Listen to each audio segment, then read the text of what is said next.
for the Chancellor's report. Well, Happy New Year to all of you. Excuse me, I don't have my Happy New Year. I did have a little event that occurred in my personal life over the holidays. On Christmas Day, my wife and I were in church, and unfortunately our home in Altadena caught on fire.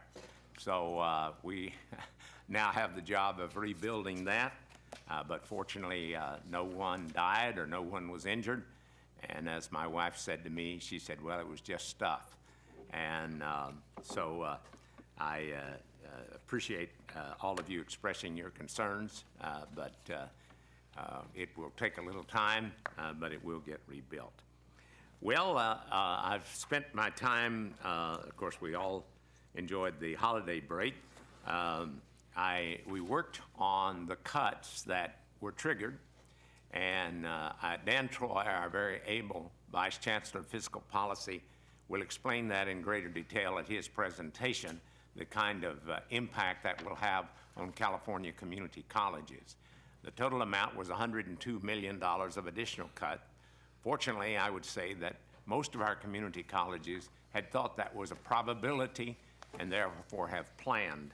And also, of course, as you know, the governor presented his budget a little bit prematurely because of a leak. And so last Thursday, he outlined that, and you'll look forward to hearing the details on that.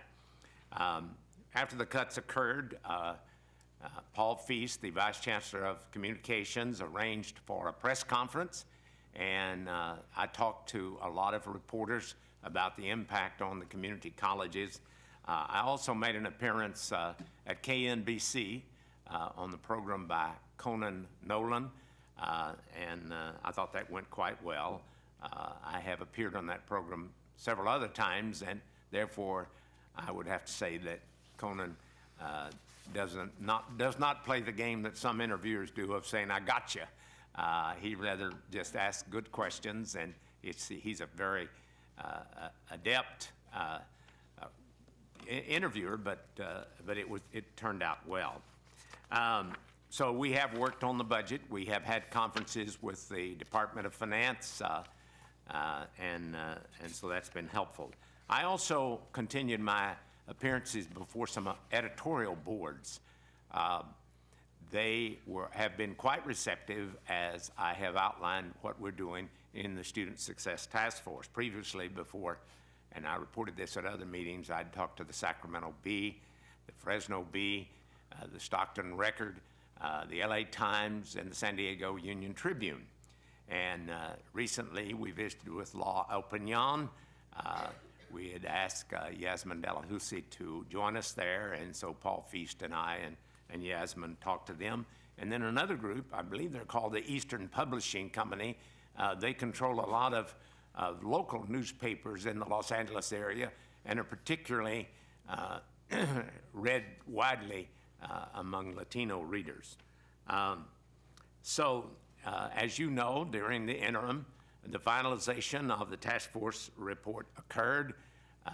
We had a special meeting of the Board of Trustees and a special meeting of the Consultation Council. I will continue my speaking engagements. I spoke last Saturday at a meeting of the College Board, and I spoke to superintendents, mostly from California, but some were from New Mexico, Washington, and Oregon.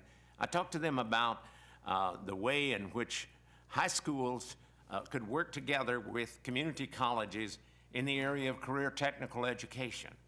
And I talked about the importance of career technical education, and of course they asked some very good questions, and I felt we had a good discussion on that. I will, later this week, I will be on a panel, an educators panel, on the 11th at KPCC, the National Public Radio program in Los Angeles.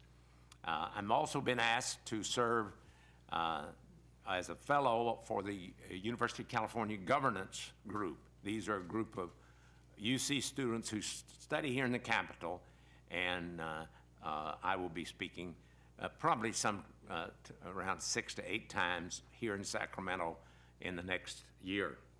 Well, that more or less concludes my report and tells you a little bit of what's being done. And as I said, many of the vice chancellors in their reports will go into much greater detail about matters of the budget, legislation, and all the other things we try to do here in the chancellor's office. Okay, thank you. Any comments or questions for the Chancellor? Seeing none.